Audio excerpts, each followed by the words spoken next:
Hashtag a father's unseen legacy. Hashtag a golden sting. The nameplate shimmered with gold foil, its bold letters a cruel taunt. Father of the groom. No humility, just a spotlight on my calloused hands. At the groom's family table, her kin, lawyers, professors, a bureaucrat with a sneer like a blade, burst into laughter before I could sit. One whispered, sharp and deliberate, "Guess anyone can raise a kid these days." My hands shook, the chair before me a throne of shame I never saw coming. My son, my life's work, didn't blink. He adjusted his cufflinks, his smile tailored for his new in-laws. I should have walked away, spared my heart the wound, but love anchored me. Not yet. Hashtag forged in sacrifice. He was 3 when she left. No note, just diapers, debt, and silence. I hauled concrete by day, the sun scorching my back, and scrubbed school halls by night, fluorescent lights buzzing. Cold rice was my supper, eaten beside his snores on a second-hand mattress. I never finished high school, but I studied tech manuals from job sites, learning the skeleton of data centers I built. I taught him grit, discipline, and how to meet the world with a level chin, never up, never down. When he graduated with honors, I sat in the auditorium shadows, boots hidden. I didn't want to dim his shine. He never asked me to stay back, but I knew. Still, my applause roared loudest, a father's pride unleashed. Hashtag a quiet drift. The cracks came softly. He traded dad for pops, then just hey, as if my name had faded. You wouldn't get it, he'd say when I asked about his work. I nodded, smiled, told myself this was growing up, distance, not betrayal. One day, I brought stir-fry to his office, still warm in its tin. The receptionist's confusion cut deep. I wasn't on the visitor list.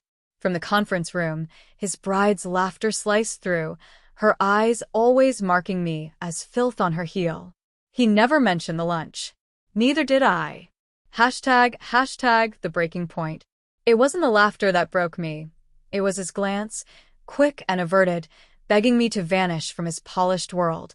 I straightened my jacket, fingers brushing the gold foil I won last time, and turned to leave. No tears, just quiet dignity. Then he rose, brushing past his wife and her smug kin, catching me at the door.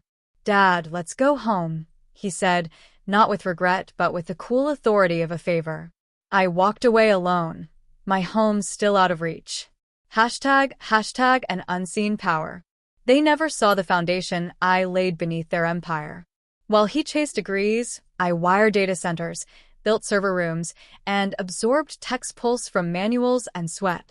One winter, I invested my savings in a cybersecurity firm, a favor for a friend I'd saved from ruin. That loyalty grew into 38% ownership, my quiet stake in their world. Fate turned the wheel. His company, built with his wife, hired my firm for its reputation, blind to my shadow. Their empire, fresh off a government contract, gleamed but hid rot, already under federal scrutiny for data sins. Hashtag the reckoning. I didn't need to break their walls. I only needed to open a door.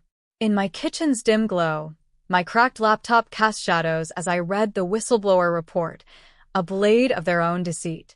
Every shortcut she'd pushed, every twisted algorithm, glared back. My chest tightened, his boyish smile flickering, but their wedding laughter drowned it out. I pressed send, the click of gavels fall. Subpoenas rained, leaks spread, and her father's calls to allies went unanswered. I watched from the Senate hearings gallery, his face pale, sweat betraying his bravado. Their valuation crumbled in days. A paper empire turned to ash. He called once, his voice a ghost. I let it fade. Instead, I told the firm to end the contract publicly, citing ethical breaches. Headlines roared, investors fled, and layoffs swept through. I stayed unseen, a shadow they'd never trace.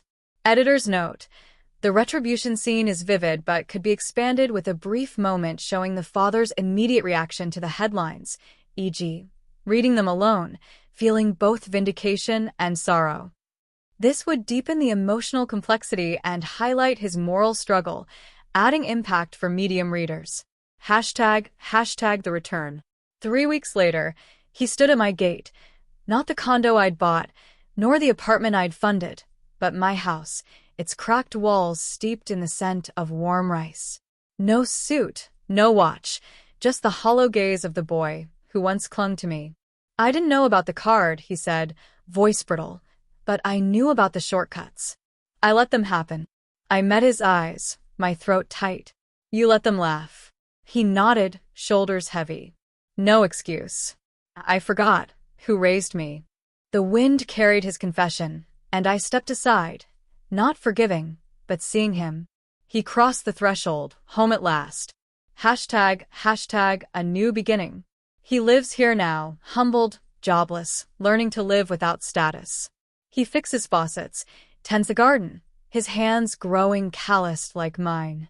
I work still, not for need, but for the earth's solace in my palms. I'm not a fake dad. I'm the man who taught a boy everything, then showed him the cost of forgetting his roots. One evening, over rice, steam curling in the lamplight, he met my gaze. I'm starting over, Dad. For me this time.